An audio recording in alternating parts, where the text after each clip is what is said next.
I'm a journalist who's been based in Southeast Asia for 25 years and have been working on Burma for about 2 decades, both as a journalist as well as a filmmaker.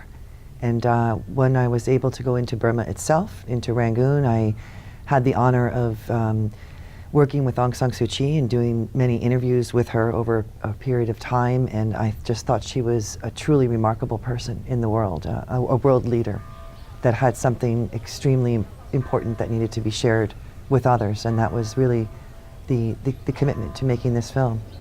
Our grandparents knew a time when Burma was free. But for 50 years, the generals controlled us with guns. 50 years of greed, corruption, and violence. We will no longer be silenced by fear.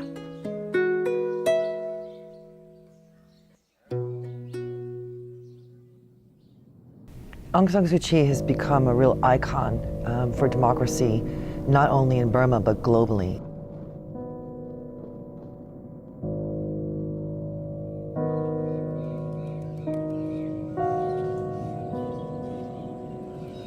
In the national political scene, her historical background has very deep ties to Burma's political history.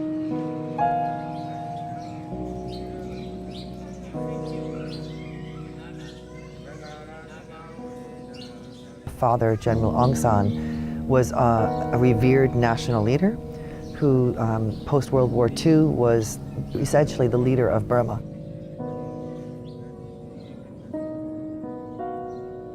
So she's quite an amazing woman in that sense. She has been under house arrest for most of the last 20 years, had to sacrifice her family life. Her husband and her sons were not able to see her for many years as a result of that. And she has somebody who has an extremely acute vision and a very steady vision in understanding the principles of nonviolence. Burma rules by fear. It lives by fear. The people are intimidated all the time, threatened, frightened, subjected to all kinds of lawless conduct. The human mind has tremendous potential for good as well as for bad. And I think we've got to try to develop the potential for good. And in good, I include such things as strength and courage and principles and what we in Burma, we Buddhists call metta, loving kindness. Burma is a Buddhist country. It's the center of Theravada Buddhism, and many of the great scrolls on Theravada Buddhism, insight meditation is taught there. They're housed in Burma.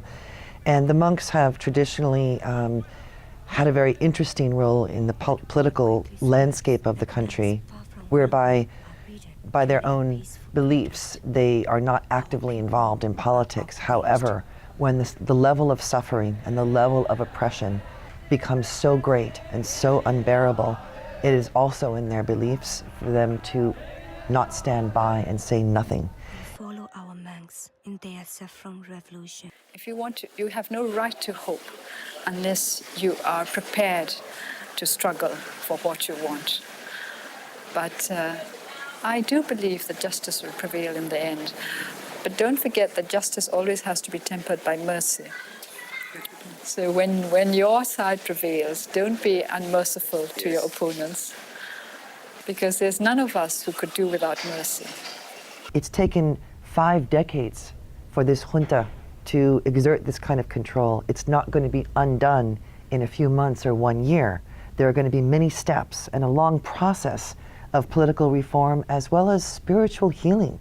When you have a population that has been so put down and so oppressed and tortured and killed and denied any form of freedom for that long, that type of brutality also affects the psyche, the collective psyche, if you like, of a nation.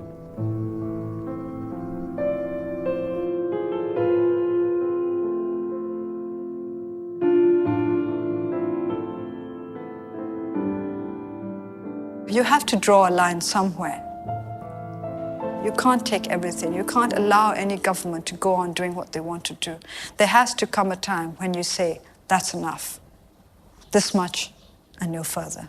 We are very fortunate that the timing of the release of this film has come at a time when Burma is now in global headlines. It's been front page of New York Times and BBC because of these changes that have been happening in the country. So in that sense, it's excellent for us to release this film now, not only to explain who these prisoners are. When you hear about numbers, it's kind of numbing. You hear about 1,000 prisoners, or, you know, who are the people behind those numbers? And these people are extremely remarkable for their commitment, and not just their commitment to sacrifice everything for the belief of freedom and democracy, but their love. That is the second message of our film, that despite all of the horrors that they've endured, torture and brutality, their response to that is not vengeance. Their response to that is forgiveness and transcending to see how you can work together. And that's a more universal message that we hope the film will carry about the power of nonviolence, which we think is applicable in other parts of the world today, even in our own society here in the United States. Aung San Suu Kyi is released from another house arrest.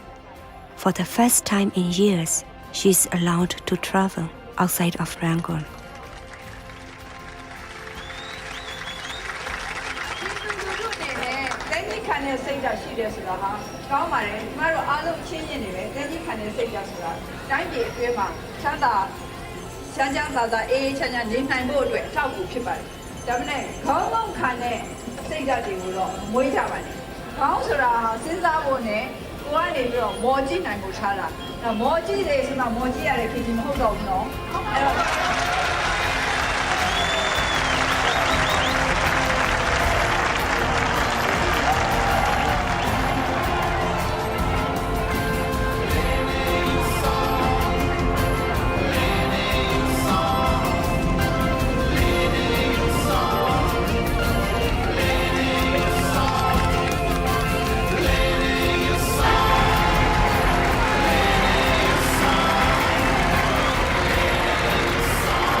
The generals sent their men to stop her.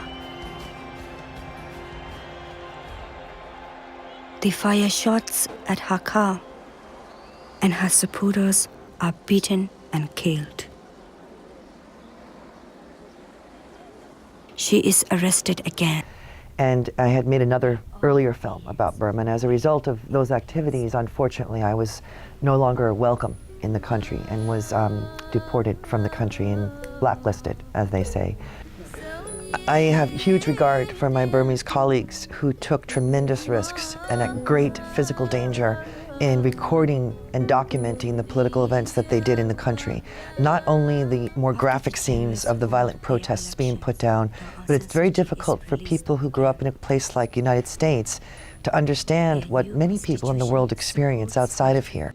Let there be no lies, or hatred, or anger, no wish to harm another.